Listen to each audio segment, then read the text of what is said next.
Sir sir doctor का कहना है कि इसकी मौत कल रात 10:30 बजे के आसपास हुई और इसे किसी भारी चीज से मारा गया। ये रहा इंस्ट्रूमेंट ऑफ मर्डर। इस पर से उंगलियों के निशान अच्छी तरीके से साफ हैं। तुम्हें कोई और फिंगरप्रिंट्स मिले? हाँ सर। सर कुछ चीज़ों पे से हमें फिंगरप्रिंट्स मिले हैं, बट कुछ चीज़ों पे से ऐसा लगता है कि साफ मिटा दिए गए। समझ में नहीं आ रहा। हो सकता है खून करने के बाद घबराहट में कुछ चीजों के निशान मिटाना भूल गए। और वैसे भी ये मर्डर तानी के साथ किया गया नहीं लगता, वरना वो कोई हथियार अपने साथ नहीं लाया होता। सर वैसे तो हमें कोई भी क्लू नहीं मिला, लेकिन डिमेलो की डायरी मिली है सर। ये देखिए, ये कल की डेट का अपॉइंटमेंट है। मीट सी एट 10:30। सी से रात को 10:30 बजे मुलाकात। डिमेलो का खून भी इस टाइम के आसपास हुआ है। इसका मतलब ये हुआ कि सी डिमेलो से कल रात मिलने आया होगा। उन दोनों के बीच कोई झगड़ा हुआ और उस झगड़े के दौरान सी ने डिमेलो का खून कर दिया। इसका मतलब सी ही डिमेलो का कातिल है। कौन हो सकता है सी? परेश, हमें ये बॉडी बॉम्बे ले जानी होगी। जोसेफ और मोना को इत्तला कर दो कि डिमेलो की मौत एक बार फिर हो गई।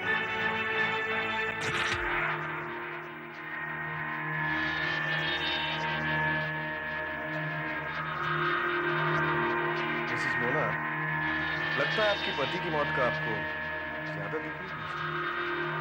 जब मेरे पति पहली बार मरे थे तो मैंने अपने सारे आंसू उन पर बहा दिए थे। अब कुछ बचा ही नहीं है। रोना तो क्या, मैं इसके चेहरे पे थूकना भी नहीं चाहूंगा। इसने हमारे साथ धोखा किया और उसकी सजा मिल गई उसे। हो सकता है कि आप दोनों इसकी मौत के जिम्मेदार हैं। इंस्पेक्टर, मैं खामखा आपसे बहस नहीं करना चाहता। जिस वक्त इसकी मौत हुई थी हम लोग मुंबई में थे और इसके सबूत भी हैं हमारे पास। वो तो ठीक है, लेकिन वो 25 लाख रुपए का क्या होगा? 25 लाख? हाँ, वो रुपए जो इंश्योरेंस कंपनी ने आपकी बेटी को दिए थे। विकी की पहली मौत तो फ्रॉड थी, वो पैसे तो आपको लौटाने पड़ेंगे। इंस्पेक्टर, ये 25 लाख मेरे लिए कोई बड़ी बात नहीं है, लेकिन मैं ये पैसे नहीं लौटाऊंगा। क्यों नहीं लौटाएंगे आप? क्योंकि ये पैसे मैंने विक्टर के पार्टनर चेतन को दे दिए। चेतन को? हाँ, मेरे दामाद ने चेतन के साथ मिलकर एक बिजनेस शुरू किया। दोनों ने 30-30 लाख रुपए लगाए। हालांकि वो 30 लाख भी मैंने ही दिए थे, लेकिन कुछ दिनों के बाद जब बिजनेस में घाटा हो गया तो उसने मुझसे 25 लाख रुपए और मांगे, जो मैंने देने से इनकार कर दिया। विक्टर के मरने के बाद जब इंश्योरेंस के मुझे रुपए मिले तो चेतन ने मुझसे 25 लाख रुपए की डिमांड की और वो रुपए मैंने उसे दे दिए।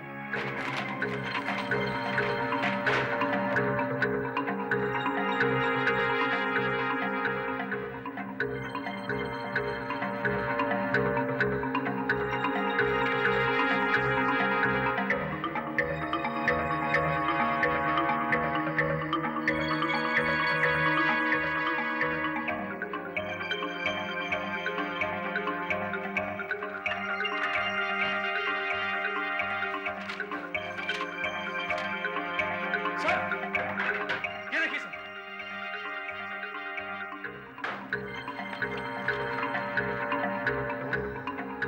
25 लाख रुपए के चेक का स्टेटमेंट जो 2 हफ्ते पहले पूना में मिस्टर संदेश के अकाउंट में ट्रांसफर हुआ। मिस्टर चेतन, आपने 25 लाख रुपए मिस्टर संदेश को दिए हैं।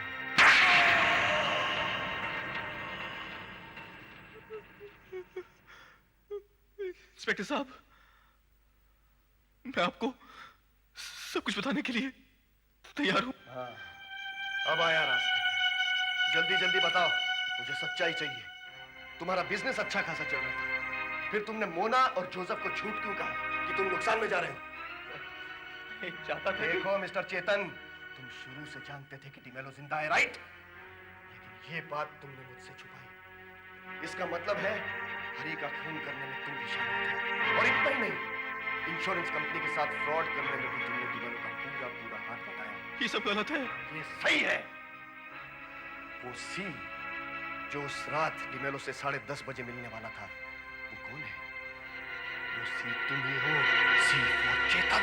नहीं, ऐसा नहीं है। मैं आपको सच सच बताता हूं। हाँ, जल्दी जल्दी। मैं ये कबूल करता हूं कि मैं ही जानता था कि विक्टर डिमेलो जिंदा है। मैं ये भी कबूल करता हूं कि मैंने उसकी मौत का ड्रामा खेलने में उसकी मदद की, लेकिन मैंने उस वक्त ये नहीं सोचा कि मैं जबरदस्ती मुसीबत मोल ले रहा हूं। चक्कर क्या है, साफ साफ बता दो। क्योंकि मैंने अपनी बीवी को छोड़ना चाहता था, लेकिन वो अपने ससुर जोसेफ से बहुत डरता था। फिर उसने सोचा कि अपनी मौत का ड्रामा खेला जाए और मुझसे मदद मांगी। और तुमने हरी का फोन करके उसकी मदद की है? नहीं, हरी के बारे में तो मुझे आपसे पता चला है, वरना मैं उसकी मदद कभी नहीं करता।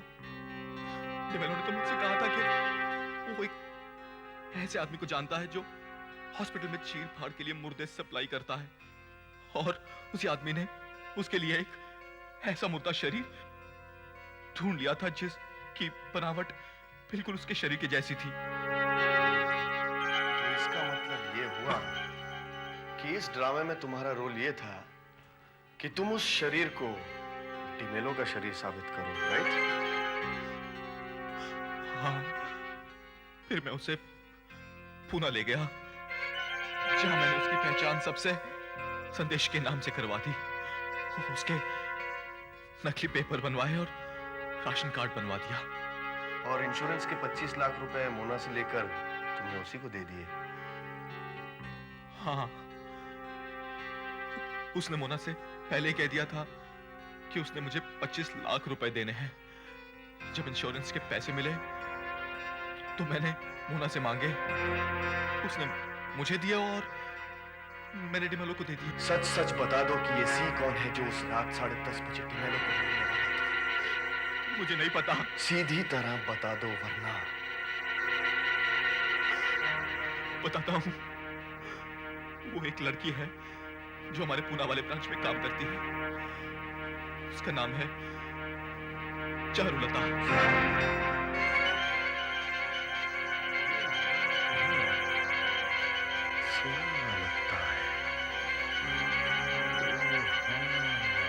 मैं आपकी पत्नी चारुलता को सिर्फ चेहरे से पहचानता हूँ। वो हमारी कंपनी में काम जरूर करती है, लेकिन इस वक्त वो कहाँ है वो मैं नहीं जानता। अगर तुम झूठ बोल रहे हो तो तुम्हारी खैर नहीं है। तो उस दिन जो आदमी तुमको ऑफिस में धमका रहा था वो चारुलता का पति था? हाँ, उसका नाम शशिकांत है। चारुलता और डिमेलो एक दूसरे से पागलों की तरह प्यार करते थे, लेकिन दोनों की मजबूरी यह थी कि वो दोनों शादीशुदा थे। जोसेफ और शशिकांत के डर से दोनों ने भागने का फैसला किया और इसीलिए डिमेलो को 25 लाख रुपयों की जरूरत थी। मीट सी एट 10:30। इसका मतलब ये हुआ कि डिमेलो उस रात चारुलता को मिलने वाला था। हाँ, लेकिन शायद शशिकांत वहां से पहले पहुंच गया और उसने गुस्से में आकर डिमेलो का खून कर दिया। चारुलता का पूना वाला एड्रेस तुम्हारे पास है? हाँ हाँ, शायद शशिकांत।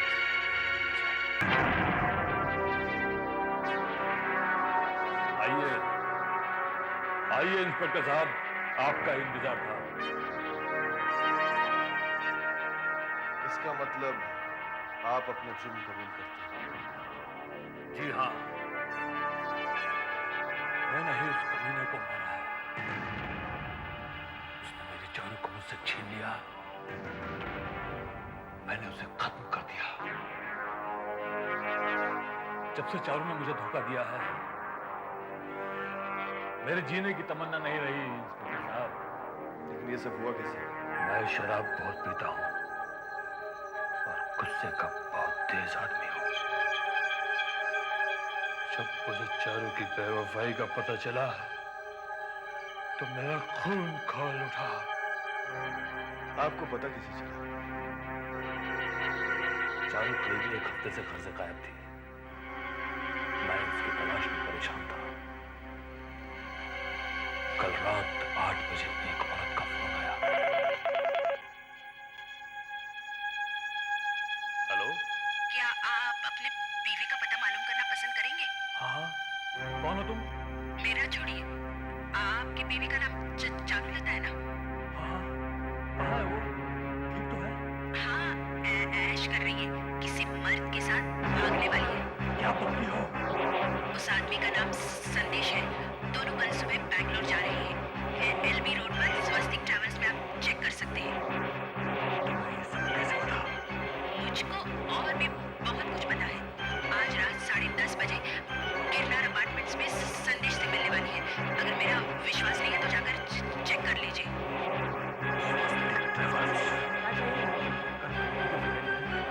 किसी संदेश और चारुलता की बुकिंग है आपके पास? ये इन्फॉर्मेशन मैं आपको नहीं बता सकता। नहीं बता सकता। नहीं तो बताता हूँ प्लीज।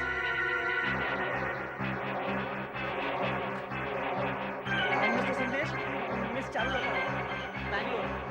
हाँ, इनकी टेंटेटिव बुकिंग है। अब मुझे और कुछ भी दिखाई नहीं पड़ा। मैं गुस्से से पागल हो गया और सीधे डिमेलो के घर जाऊं।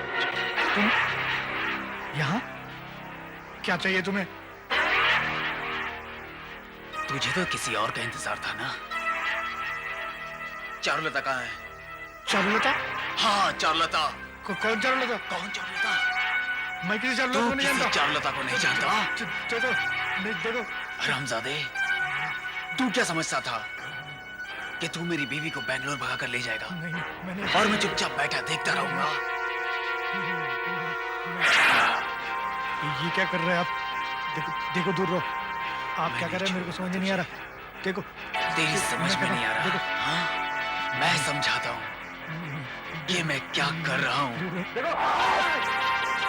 और इस तरह से मैंने उसका खून कर दिया। फिर तुमने क्या किया? उसे मुर्दा देखकर मैं घबरा गया। मैं नशे में था, इसलिए उंगलियों के निशान पूरी तरह से साफ नहीं कर सका। और चारुलता का क्या हुआ? जब वो वहां आई तो तुमने उसका भी खून कर दिया? नहीं, कुछ देर मैंने उसका इंतजार किया। जब वो नहीं आई तो मैं भागकर यहां आ गया और पुलिस का इंतजार करने लगा। इसका मतलब तुम्हें ये पता नहीं कि चारुलता कहाँ है?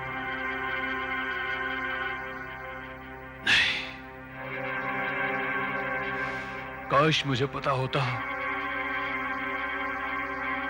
लेकिन मुझे आज तक ये पता नहीं चला कि वो औरत कौन थी जिसने मुझे फोन किया था।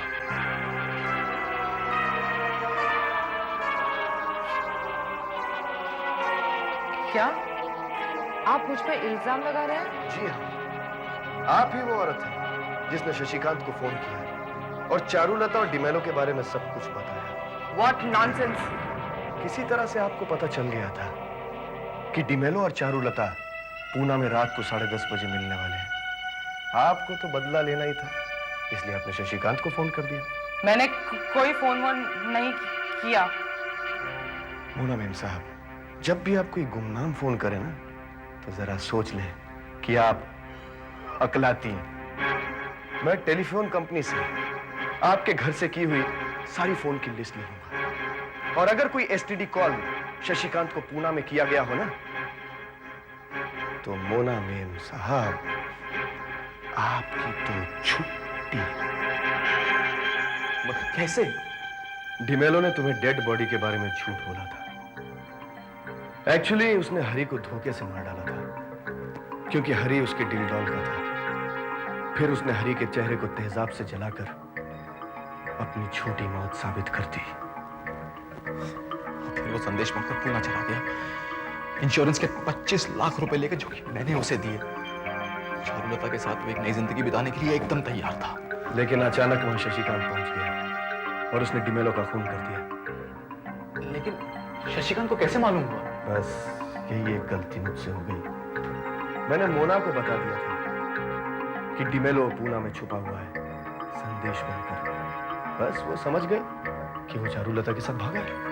मगर कैसे? उसके डैडी के कनेक्शंस हर तरफ हैं और मोना भी एक चालाक औरत है। उसी ने शशिकांत को फोन किया था। शशिकांत को तो डिमेलो के खून की सजा मिलेगी, लेकिन मैं मोना को उसके जुर्म की सजा दिलवा कर आऊंगा। एक बात और है, चारुलता ने भी तो खून होते हुए देखा होगा, क्योंकि वो भी वहां 10:30 बजे पहुंची होगी। आखिर वो गई तो गई कहां? बस एक बार वो मिल जाए तो ये केस अपने आप सॉल्व हो जाएगा। हम अपने प्लान में कामयाब हो गए चारुलता। कहीं पुलिस को शक तो नहीं हो गया कि सी का मतलब तुम हो? नहीं, पुलिस तो यही सोच रही है कि तुम और डिमेलो एक दूसरे से बहुत प्यार करते थे। दोनों भागने की तैयारी कर रहे थे और शशिकांत को पता चल गया और इसलिए उसने उसका खून कर दिया। और मेरे बारे में पुलिस की क्या राय है? वो लोग यही समझ रहे हैं कि तुम डर के मारे छुपी पड़ी हो। लेकिन जब मैं लोगों के सामने आऊंगी तो इतने दिन कहाँ गायब रही, इसके लिए क्या बहाना बनाऊंगी? अरे बाबा, कोई भी बहाना बना देना कि तो ठीक है, मैं लोगों से कह दूंगी कि तुमने मुझे यहाँ छुपा रखा था और यहीं से सारा प्लान बनाया था। तुम्हें ठीक लगता है तो बेशक बोल देना। मैं मजाक कर रही थी। हमें शादी के लिए अब और कितना इंतजार करना पड़ेगा? अब तुम्हें बहाना बनाने की भी जरूरत नहीं पड़ेगी और ना ही शादी के लिए इंतजार करना पड़ेगा। क्यों? क्योंकि तुम डिमेलो से बहुत प्यार करती थी और उसकी मौत का सदमा बर्दाश्त नहीं कर सकी और तुमने आत्महत्या कर ली। मैं समझी नहीं। हरी को मैंने जिस जहर से मारा था उसका एक कैप्सूल मेरे पास अब तक बचा हुआ है, जो तुम्हें मारने के लिए काफी है। ये तुम्हें क्या हो गया? तुम मुझसे प्यार करते हो चेतन? मैं तुमसे कभी प्यार नहीं करता था। तुम ही मुझे परेशान करती रहती थी। डिमेलो को हमारे बारे में पता चल गया था और वो मुझे ब्लैकमेल करने लगा, जिसकी वजह से मुझे एक के बाद एक जुर्म करते रहना पड़ा। नहीं, प्लीज नहीं, तुम मरना नहीं चाहते। तुम नहीं मरोगी तो जिंदगी भर फांसी का फंदा मेरे सर पर लटकता रहेगा। मेरे जुर्म की तुम एक ही गवाह बची हो, तुम मरना ही पड़ेगा। और फिर सिर्फ एक कैप्सूल और 30 सेकंड की ही तो बात है। तुम्हें तो पता भी नहीं चलेगा कि कब तुम्हारी जान निकल गई। मैं गोली मार दूंगा। तुम्हारा खेल खत्म हुआ। आप मुझसे कैसे पूछे? तुम्हारी एक गलती की वजह से। गलती? कौन सी गलती? तुमने संदेश के नाम से पूना के स्वास्थ्य ट्रेवल्स में अपने ऑफिस से एक फोन किया, जिसका रिकॉर्ड हमें टेलीफोन एक्सचेंज से मिल गया। बस उसके बाद मैं तुम्हारे पीछे पड़ गया और नतीजा सामने है। बस उसके बाद मैं तुम्हारे पीछे पड़ गया और नतीजा सामने है। और मैं सोचा था कि आप मेरी बातों में आ गए और मुझ पर भरोसा करने लग गए। पुलिस वाले किसी पर भरोसा नहीं करते मिस्टर चेतन। लेकिन अब आपको मेरी इस बात पर भरोसा करना पड़ेगा कि आप मुझे पकड़ नहीं सकेंगे। कौन सा नया प्लान सोचा है तुमने? अब तुम्हें जेल जाने से कोई नहीं रोक सकता। मैं जेल नहीं जाऊंगा। मेरा प्लान बिल्कुल सीधा और असरदार है, जिसको अमल करने में सिर्फ 30 सेकंड लगेंगे।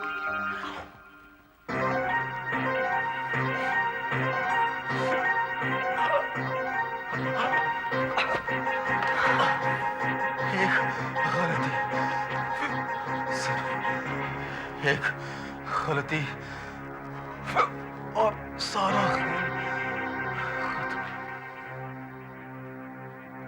इंस्पेक्टर साहब, ये सब क्या चक्कर है? मेरी तो कुछ समझ में ही नहीं आ रहा। असल में वो आपको छोड़कर अकेले जिंदगी बिताना चाहता था, लेकिन वो मिस्टर जोसेफ से डरता था, इसलिए उसने अपनी मौत का नाटक रचा। वो चारुलता और चेतन के संबंध में भी सब कुछ जानता था, इसलिए उसने चेतन को मजबूर किया उसकी मदद करने के लिए। हाँ, इस बात का शक था मुझे कि चेतन डिमेलो की इतनी मदद क्यों कर रहा है। जरूर किसी कारण उसका उस पर कुछ दबाव है। इंस्पेक्टर, वो इंश्योरेंस के पैसे चेतन ने विक्टर को दे दिए थे क्या? दिए तो थे, लेकिन वो और पैसे मांग रहा था, अपने पार्टनरशिप का आधा हिस्सा। तंग आकर चेतन ने प्लान बनाया। उस रात 10:30 बजे डिमेलो चेतन का इंतजार कर रहा था, लेकिन 30 लाख रुपए लेकर चेतन वहां पहुंचा ही नहीं। वो पूना गया नहीं। उसने बॉम्बे से ही फोन पर ट्रैवल एजेंसी में संदेश और चारुलता के नाम से 2 टिकटें बुक कराई। और चारुलता ने शशिकांत को फोन कर मेरी तरह हकलाकर बात करते हुए ये बताया कि चारुलता और विक्टर भाग रहे हैं। आपकी हकलाने की वजह से मैं ये समझा कि ये काम आपका है। शशिकांत ने गुस्से में डिमेलो का खून कर दिया। चेतन की जुर्म की सिर्फ एक ही गवाह थी, चारुलता। उसे भी उसने इतनी सफाई से मारने की कोशिश की ताकि पुलिस ये समझे कि डिमेलो के गम में उसने आत्महत्या कर दी। But crime never pays. घने जंगल के बीच से जा रही सड़क पर एक कार आकर रुकती है। कार में से एक आदमी उतरता है। वो बहुत परेशान है। इतने में एक जानवर आकर उस पर अटैक करता है और फिर तो एक के बाद एक लाशें मिलनी शुरू हो जाती हैं। हर लाश का सिर गायब है। फॉरेस्ट ऑफिसर और पुलिस परेशान है कि ऐसा कौन सा जानवर है जो लाश का सिर काट कर ले जाता है। क्या बात है कि अचानक एक के बाद एक इंसान मरने शुरू हो जाते हैं। इन सब ने क्या बिगाड़ा है उस जानवर का? आइए घने जंगल की सैर पर आहट के अगले एपिसोड शिकार में। आपका चहेता प्रोग्राम आहट अब टेलीविजन के सबसे ज्यादा पसंद आने वाले प्रोग्रामों की पंक्ति में आ पहुंचा है। आहट की लोकप्रियता में सबसे ज्यादा योगदान हमारे दर्शकों का है। आप हमें लिखिए कि आहट में आप और क्या देखना चाहेंगे, क्या नहीं देखना चाहेंगे, कौन सा एपिसोड अच्छा लगा, किस